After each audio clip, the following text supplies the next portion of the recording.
Albert Alvarez with America's Readiness. In these two short how-to videos, we're going to configure multi-node cluster in XenMobile 9, and we also will configure the load balancing on the NetScaler 10.5 for SSL offload. So the first thing we're going to do, we're going into node number 1, and we're going to stop the services.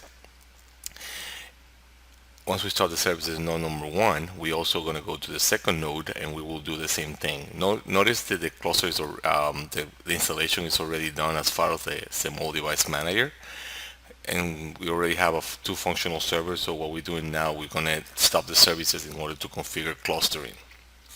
We stop the service in both of the node. You guys can see you can just get the shortcut from the menu and you can pin that to the start.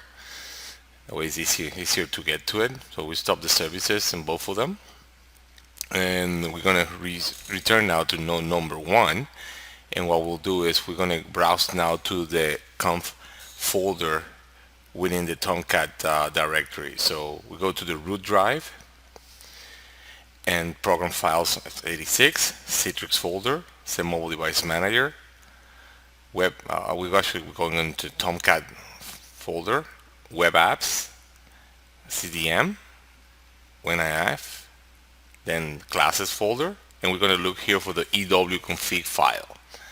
We're going to do this in both of the nodes, but we do one at a time. We're doing the main node right now, the first node on the cluster. So we're going to edit it with WordPad. You could use any other editor right now. WordPad is probably one of the recommended ones. We're going to do just a Control F search for multi-node. So once we find it, we're going to see now that it's set up to false. Multi-node equals false. We're going to change that to true value. Equal true. Then we will save that. Now we can go ahead and restart the services on this node. Yeah, that's why I set up the pin on that, so it's easier to find now. We restarted the services.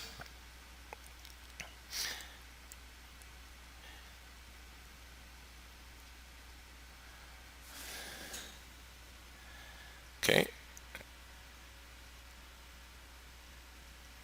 Now we're going to go to node number 2. We will find the same directory. So stopping the services, and we're going to do the same thing. We're going to look for in the EW config file, we're going to look for multi-node, and we're going to set the value to true as well.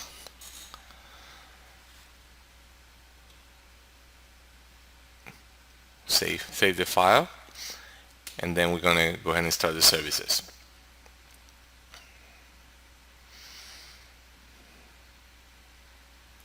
And notice, just know that once you restart the XenMobile device manager services, it takes about a minute for the be able to access the console to the browser. So just give it about a minute, and then we'll try. What we want to do is we're going to try to access the console through localhost/CDM in each one of the nodes to make sure they're both up and running.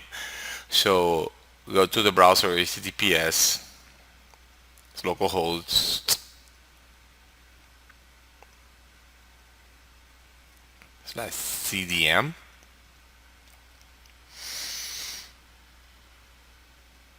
Okay, I'm gonna continue here. Just we're gonna log into the console.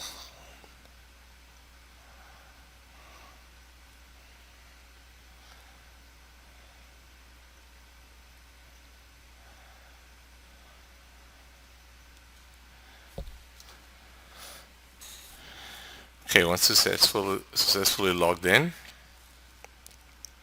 you're gonna see the warning for the licensing version 6 and the new, XenMobile 9. He just haven't changed the license yet, but then once we're able to log in successful, we're gonna change the page to helper.jsp. Within helper.jsp, you're gonna notice on the left-hand side multi-node info, and you can see now the cluster shows both nodes and it shows as status complete. And then we'll go now to the second node. We're going to do the same thing. We're going to make sure that we can log in.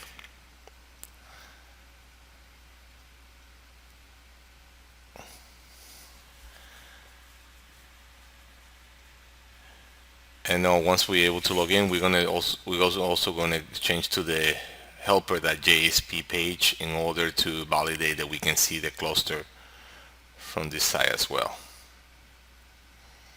Or the multi-node, this shows us the multi-node enable and reflects the, the both of the nodes are able to see each other. Right, so we'll go back again to the cluster, onto the multi-node info, and you see they're both active, and then also the cluster has been completed. Right, so in the next video we're going to now move to set up the NetScaler portion for the load balancing SSL offload. This is Albert Alvarez with America's Readiness.